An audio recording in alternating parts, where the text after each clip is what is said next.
there's tax cuts that are actually partially. Let me first start off by saying this. I really detest the fact that they were sunset. They were passed in 2001 and 2003, and Bush signed them into law. Do I agree with them? Yes, I agree with them. Do I think that they should have been sunset? No. I think that sunsetting bills, and I'll explain that in a second, is governmental cowardliness. What I mean by sunsetting, these bills were passed in 2001 and 2003, and they put in the bill that they end in a certain period. They run out, and then they eliminate themselves. They sprinkle away into dust, because the good idea fairy keeps running with good idea dust throughout all of Washington.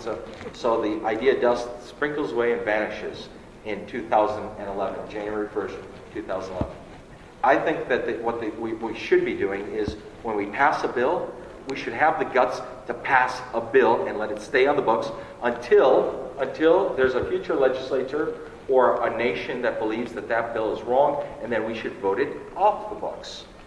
I am a big fan of creating less laws, not more laws. Maybe we should be repealing some laws.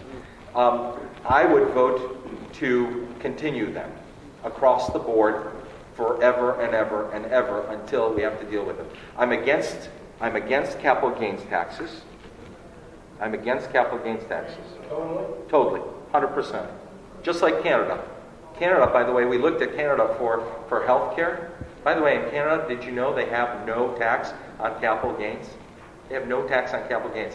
Why are we taxing something that was already taxed once? Let people reinvest that. Let people spend that in the economy. And by the way, when you spend in the economy, when people spend money, it grows the economy. When government creates a stimulus and spends it on AIG or Goldman Sachs, you have very little government. You have very little growth in the economy. So I'm for them. That was a long answer to just say I'm for them. Yes, sir. Did you know? You were talking about yes, sir. the interest on the debt. You'd have to check this to be sure, but I'm pretty sure it's right. When you start talking about $600 billion interest on the debt, most of which is going to China, it will fund China's defense spending. There is an email that's going around, and that is absolutely correct. That is correct. Right now, it's mostly turned over to China. In the past, it used to be Japan and England were our debtor countries. Yeah. And in World War II, do you remember what we did in World War II? I don't. I wasn't alive yet, but I learned about it in history books. And do you remember what we did? We sold bonds. Mm-hmm. War bonds. The upper bracket for our 95%. Yes, well, not 95%. 94% taxation? We never went that high.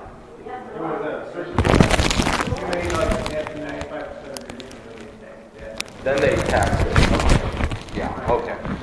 At a certain point.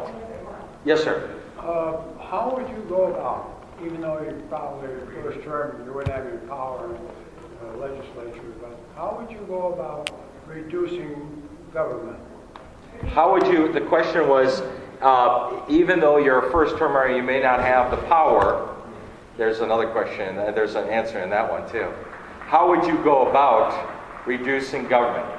I am a member of a group of predominantly Republicans and a few Democrats that are running across the country that actually belong to a group that believe that the national debt is our number one issue, number one economic issue, and no matter what issue you're here that's closest to your heart, defense or healthcare or business or commerce or infrastructure, if our national debt keeps growing, these issues are gone because we will have an economic meltdown. First, let me address the fact that I belong to a group of 112 of us that are running, and most of us are brand new, in targeted races, and sometimes running against incumbents. They are firmly committed to each other, to be accountable to each other, to stand firm with each other, to make sure when we got to Washington we voted as a bloc, to make sure, number one, we don't grow government, and that we don't allow our leadership to take the power, but allow the power to be brought to the people. Let the people decide through their representatives. And number three, you actually do have quite a bit of power.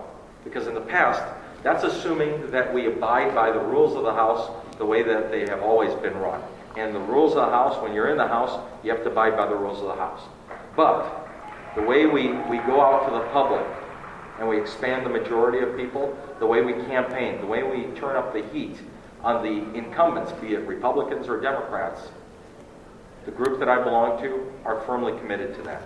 And believe it or not, we will have a lot more power than you think we will. I have another So, question. so to limit the growth of government, let me tell you where I would cut, okay, if I may? Sure. Department of Education.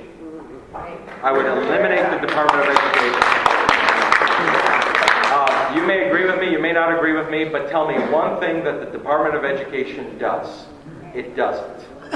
All that money should go back to the states, and the state departments of education should run our schools.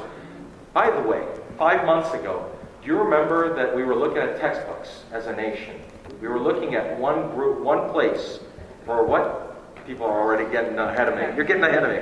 They were looking at people all across the country, all the departments of education were looking towards Texas and what books they were buying so that they could get on the bandwagon and buy cheaper books for their schools. Because, by the way, Texas has the largest student population of any state. They weren't looking at Washington, they were looking at the state of Texas. And not Washington. Furthermore, Washington, under Bush, gave us the largest unfunded mandate and did absolutely nothing. No Child Left Behind, folks. Talk to some of your teachers. That came from a Republican administration that spent billions of dollars for nothing. For nothing. Accountability is best when it's at the lowest level. Your city councils, your state legislators, they are the ones that respond to you the closest and the best. Government that is closest to the people is the best. So number one, Department of Education. Department of Defense. There's a lot to be cut there because a lot has been inflated during the war on terror. And boy, I'm really hoping somebody asks me what I feel about the war on terror. But I'll stop there. I do not believe we should nation build anymore. Furthermore, if we stop illegal immigration using technology along our borders, as well as fining corporations that knowingly hire illegal aliens, an astronomical fine, and make it a felony, and we officially make English as our official language in the United States. Did you know? I'll give you another did you know. And this is a state issue, but did you know, but you can also get it at the federal level, in the benefits packages for naturalization